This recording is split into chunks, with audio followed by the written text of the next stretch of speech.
Enquanto eu ainda estava, acho que no segundo ano, eu comecei a estudar psicanálise, porque eu já vi que eu não queria trabalhar em hospital, essas coisas. E a psicanálise me levou para a filosofia, Ah, porque eu comecei a estudar Freud sistematicamente, Lacan, e comecei a fazer perguntas, e aí eu descobri que eu gostava de fazer indagações últimas, como a é. filosofia faz, e entender os conceitos, e ou como funciona o pensamento. E aí a psicanálise, que eu entrei para salvar a medicina, me levou para a filosofia. É porque eu não sei como que começou isso, mas começou com essas grandes perguntas e pessoas pensando sobre ela, falando lá no começo mesmo. Foi É, a assim? filosofia começou na Grécia, tal como a gente conhece, e começou meio que disputando espaço com crenças religiosas. Ah, é? É, Mas era então, uma oposição ou não?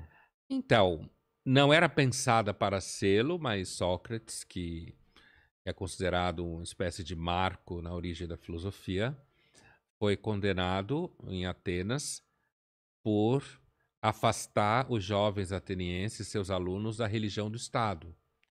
Foi condenado sob acusação de ateísmo. E então não era a priori para ser um combate à religião de Atenas, o politeísmo grego, mas acabou se constituindo, como sempre acabou sendo, porque a ideia da filosofia é você tentar entender as coisas a partir do pensamento, daquilo que o ser humano consegue entender por si e à sua volta, e não buscar respostas no É, sobrenatural. sobrenatural, no Metafísica, transcendente. é. É.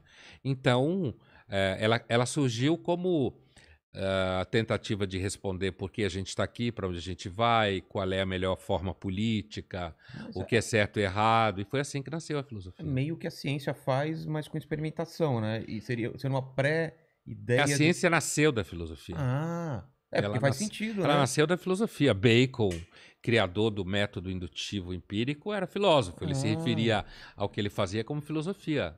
Descartes era filósofo, é porque você vê os Pascal. grandes físicos, eles sempre estão tratando de grandes perguntas e tentam criar teorias para. Os físicos são meio É, filósofos, né? né? Porque estão o tempo inteiro na fronteira do universo, e o universo é uma realidade que incentiva perguntas essenciais, né? Qual o tamanho dele, de onde ele veio, para onde ele vai, existe vida ou não. Então, o método, por exemplo, a busca do conhecimento universal já está num diálogo do Platão chamado Teeteto, a fazer a diferença entre o que é relativo, o que é absoluto, o que eu tenho certeza, o que eu não tenho, do ceticismo grego. Então, a ciência derivou da filosofia mesmo. Tanto que a teoria da ciência continua sendo filosofia, a gente chama de epistemologia. Ah, é verdade. Todo. Toda a teoria da ciência, quando você Ah, pensa a teoria, como ela funciona, quando você analisa, é uma área de especialidade da filosofia que a gente chama epistemologia. entendi. E